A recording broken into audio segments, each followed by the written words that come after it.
naye President Museveni njagala omugamba ekintu kimu.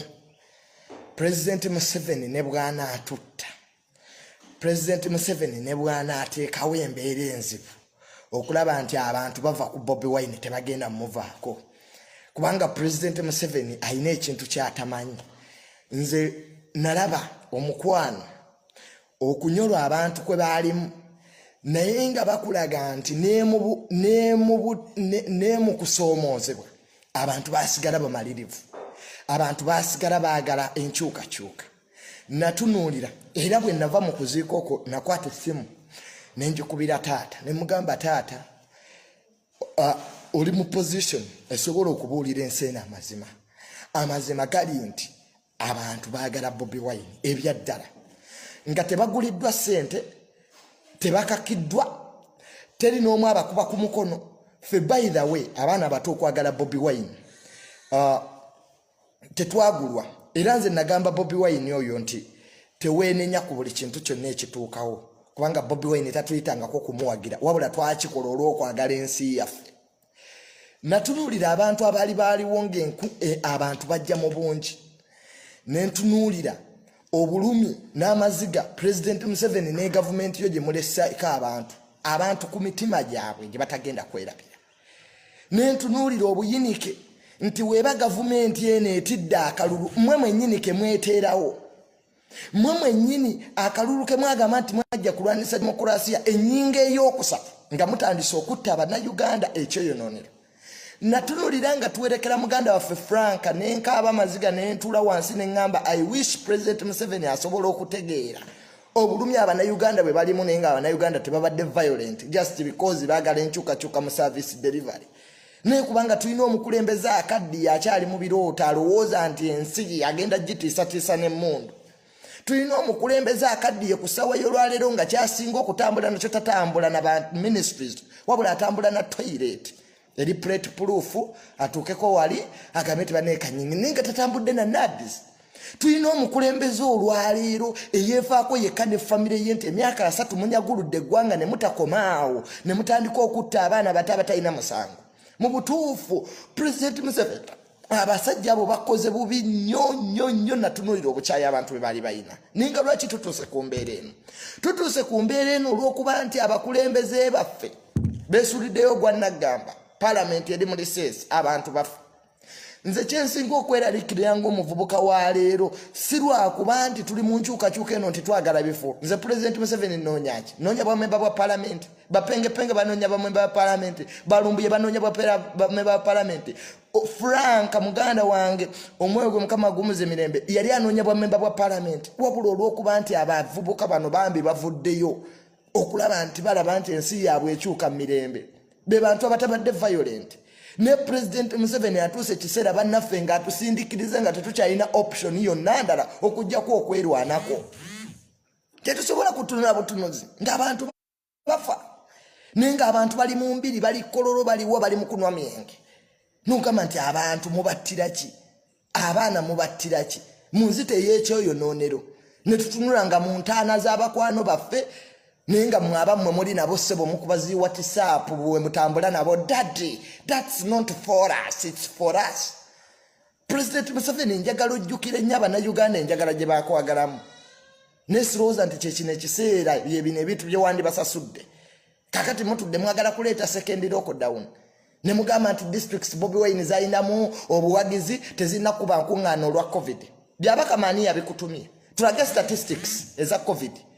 Izezo districts ze mugamba nti zirina nnyo COVID. Amalwaliro galiwa ge mwateekayo. Wano nga twabayisize billion buli kitongole ne tukiwa.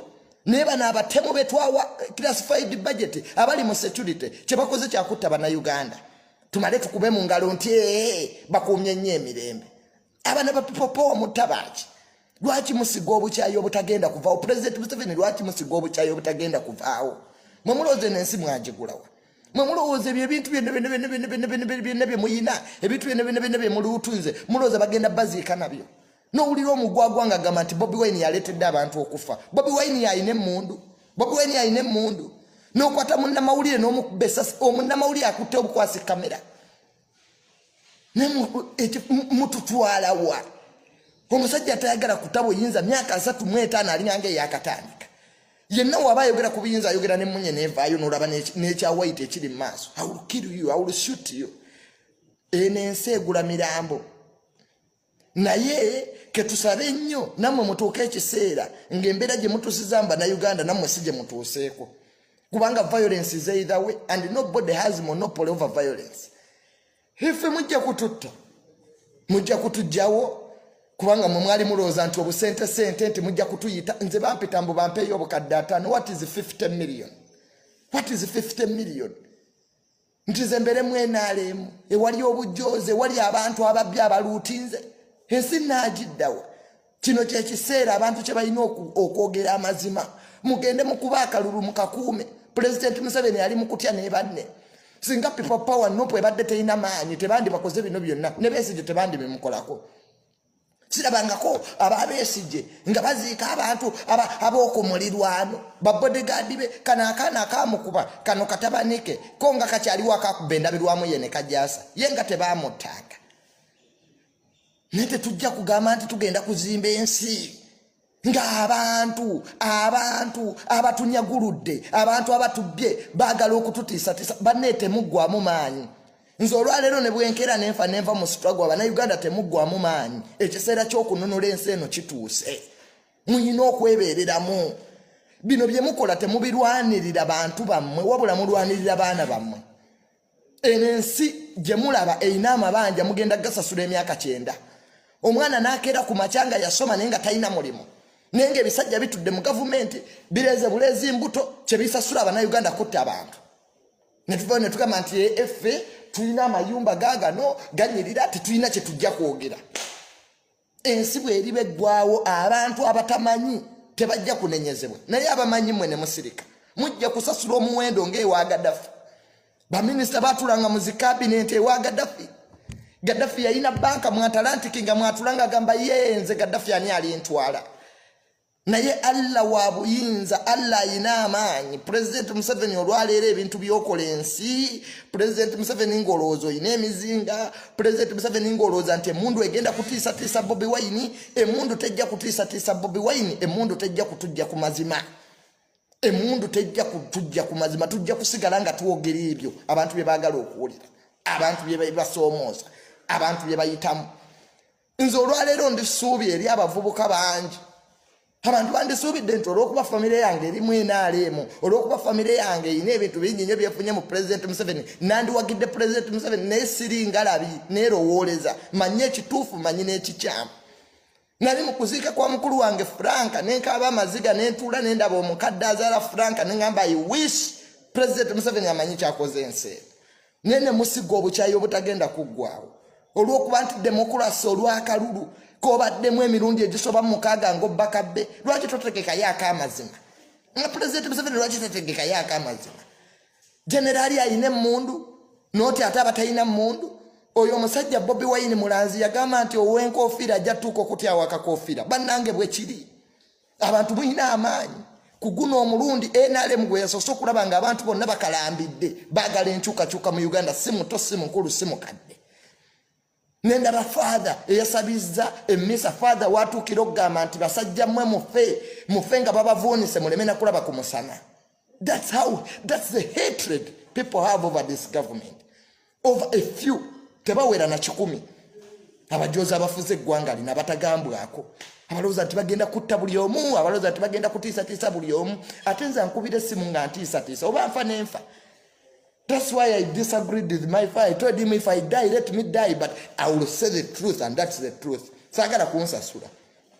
Nze siri munopo kukima bifu. Najja kulwanirira nsi yange. Najja kulwanirira ggwanga lyange na kuwagira okuteekayo omukulembeze gwe ndowooza nti agenda kukola, agenda kukyusaako ebintu mu ggwanga ye Bobi Wine. Owa generation yaffe. Naye leero ne mutta, enkya ne mutta, luli ne mutta. Mmwe temuli Bannayuganda mmwe tebaabazaala. Abasirikale ebyambalo ebyo bye mwambadde bigenda ne bibawaga ne bibatiisatiisa naye nze njagala okubuulira ewa Mugabe nawe mundu baazirekawo. Saddam Hussein mu Middle East yalina amagye omanyi bwe twogera ebintu bino mulaba tebisoboka. You see it as a picture that cannot come here but it can happen because abatufuga batiitiizi nze neunya n'okuwunya olutale engeri gye balulwana mwiru weeru. If you can fear bodyguard ba Bobi Wine abatakuba ku bantu. Because you would have told us that everywhere Bobi Wine has gone, his bodyguards have caused violence. No, the whole world has seen it is you people who bring violence to people. It's you people who are killing innocent people. And you expect the society to keep quiet because you bring handouts. We are not a generation to buy. We are a generation that wants power and wants things to change forever. Bino byonna bino bistruggle babesije be bali balimu ebyo nga babalimbalimba. Nga baba wuddisa omusajja boogera naye bafuna ye atagulwa bwaba Bobi Wine na sekere ya president Museveni wano mbu Nuupu nyenda jijjawo ojjewo Nuupu gwe Nuupu omanyi obugazi bweriko bw'oba omuliro toguwulira lwaki ogamba nti ogenda jijjawo bwe batekutwala lwaki ogamba nti ogenda jigula bw'ogamba nti balumpenye ate boogula kati lwaki oba weekuba endobo nze kyekizibu kyenno gavumenti tekyalina bategeera bw'oba ogamba nti Nuupu bani banjaga ba musician tebategera bya bufuzi tukkiriza lwaki olwana nnyo bajjewo bwe banga opposition tekutwala n'akalugo. Answer that, Mr. President. Answer that. You were the one who was saying these people don't know what is. You see, there is a bad mentality in this country that there is a section of Ugandans who should not talk about their well-being, who should not talk about the taxes they are paying, who should not even talk about how the country, the destiny of this country should be forged. That there is a section of people who came from Rwantama, who came from Rwachitra, who came from whatever they came from, and they captured the country. Now, for us who say the things that help people, we are rebels in our own country. Tetugenda kuba bawanganguse mu ggwanga lyaffe. Tekisoboka. We shall not be refugees in our own country. We shall tell you broad daylight. This is an election that will take you. And if you continue killing people, if you continue killing innocent civilians, the good thing about this country, people have seen their meanings. Abakakwa twabalabako ne bakola effujjo lyabwe lyonna ne babba buli kimu kye babba ne babba firiji ne bazitwala eyo mu northern Uganda watali masannyalaze leero olwaleero ne mugamba nti mulese buli kintu kiriko omusolo amata ge gataliiko omusolo gokka. Why? Lwaki amata tegaliiko omusolo? Ebyo bye bitutise ebyo ebintu bye mwandizizeeyo ne mwogerako mu manifesto yammwe ne kubanga muyina entitlement nti mwabamanyi engeri gye mujja okgendamu mwabamanyi temu. It is our constitutional right to support His Excellency Bobi Wine. Constitutional right here. We have a right to identify with our leaders. And nobody. Abana Uganda temutya. Abantu bano tutwategeera nti abantu bano ekintu kyabwe kinafu. In fact, Bobi Wine kyasinza okukola kwe kutulaga ti President Museveni munafu nnyo. Nogenda mwankole ne bakuvuma. Twagenda embalala wano omwana ne bamwaniriza mu home turf yo. Mubakoledde ky'abanyankole bannammwe nga nabo obwavu bubawunyako. Basiba masabo abanyankole basiba masabo abamu bagala gavumenti eneegwe mwebidde mweka mwennyini mwababye eggwanga lino temuwera n'abantu 100 neje munaakoma okutta abantu. It's just time. I can promise you that it's just time. You see, for the twali radical, we thought that politics is a battle of ideas. That's what we thought. We thought that Byabakama had organized a free and fair election that is going to take this country to another level. That's why ministers are being defeated. Kati mulowooza nti okutta tikigenda tujja ku Bobi Wine. For Bobi Wine tatuyitangako kumuwagira. Ekyo abantu yensobi gye mukola. Bobi Wine tatuwangako ssente kumuwagira. Eyo abantu yensobi gye mukola. Ffenna abagenda okufiira mu struggle eno twajja olw'okununula eggwanga lyaffe. If that is the fate, and I always tell my mother, that if that is the fate we are supposed to go through to liberate this country, our names will be written on the halls of heroes. But you cannot go on killing people. Encha ne mutta, luli ne mutta. Lwaki mukabya abantu amaziga? Abantu bemubbye. Abantu abaleka ne mubba. Sente z'omuwa omusolo muzibba. Mukola bi supplementary eby'ekisiru. Eri parliament twagivaako eri mu lisesi. Babulire kweyongeza musaala obadduka emisinde bw'obagamba nti banne tuwandiikako ku lipooti abaana bano bafa bagamba Bobi Wine akome enkuŋŋaana ze akome ate enkuŋŋaana ze ate nga tuli mu democratic process. Oyo Byabakama twamubuuza watuulawo okwongeza abantu 7 twasookera ku bantu 2 twasookera ku bantu 7 n'adduka abongeze. And we told him, you man, This is not your election. This is not Mr. Museveni's election. Everybody must be represented in this election. Because the EC, apart from having that name independent, it's not independent. You don't have those powers. Or declaring a state of emergency. Katibagala kola local down, second local down. Mbu district says of COVID ye yongede. Kakati omukulembeze anabalika anagira nti kati polio mungi akalunaka gala wonti kakati polio ye yongede. The problem of COVID is here to stay. Even if you cancel this election, we still need machines in hospitals. Bano bachani twaba wa center of a minister. Bakola gwa kuzimba apartment in New York. Uganda Angola yakole teka. Lero de santo jali bawalabe baba kwata batabani be. Wano balete a lot to rectify the properties of our Congo government. It's okay when some gwanga lino bayita abakongo government enkuminya tebawangayo assets zaabwe. Ewa IGG. Tebaziwangayo because to be in government you must be audited your assets. UN ne government Uganda yensi oketa inateka rectifyinga nti omuntu wabba sete zo mu musolo we can use that okukwata ebintu bye okubikomya wani nga Angola we yakola we byatuka mu parliament tebabisa kwa bonna bafere. Kakati President Museveni generation yegoba gola bikatonna gitegeera. Bano bagayi oyongera kubagumya. Bana abano oyongera kubagumya. Omuntu okubeera nga abadde mu bwavu mwabasibira mayumba nemmere ne balema okubawa. Mwogera ku COVID bumasikibwa mwembuliwa. TV atwala sete za TV tetuzimanya kuliranya nnyo. Kwanga mwina abalangira n'abambejja bote bakwatwako. Eyabba sete za TV. No leta TV nga even 70% of the country tenafuna masanyalaze akola gwa kuyimba solar energy baletowa na bachina abogera oluganda everything bidda kumwe kakati abantu basituse abantu bagala otandise kubatta. But I want to assure you there is no dictator that can survive a generation. Waliwo ekiseera ng'ebyokutya byakoma emitima gyakaluba tetuyina bitengo gwe bannange era omuntu yazalibwa n'omukisa buli kimu kimukolera. We wabaayo omuntu alina omukisa ye Bobi Wine. Bobi Wine tagulanga kukuba muwagira. President Museveni nze ndi muzukulu wo manyeno video ejja kutuukako abakusudde be bababo bemuwa sente olwalero omuntu natukira okuwagira NRM obeera otya mu kalulunga lulingi pate tewali naali mu kibuga ayambadde saati yaayo bazambala mu motoka eri tinted.